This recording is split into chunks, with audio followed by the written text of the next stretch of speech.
आप देखेंगे विशेष रूप से जिस व्यक्ति का बहुत उचित निर्माण ठाकुर जी को करना होता है ना, उसी व्यक्ति को बार बार गिराते हैं, बार बार उसके जीवन में कुछ विपरीतताएं लाते हैं। हाँ, वो व्यक्ति अगर हार मान जाए तो वहीं रह जाता है, लेकिन हार ना माने, बस लगा रहे धीमे धीमे धीमे धीमे धीमे एक स्थिति पर पहुंच जाता है।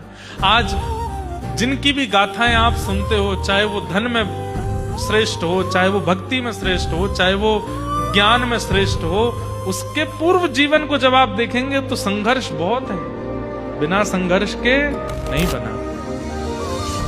संघर्ष सबके जीवन में आता है, तन का, मन का, बुद्धि का, जीवन परिवारियों का, और उस स्थिति में जो व्यथित ना हो, ठाकुर जी को वो पूरी गीता में ठाकुर जी क्या समझा रहे हैं अर्जुन को? यही तो समझा रहे हैं, व्यथित मत होना अर्जुन, बस करते चलो।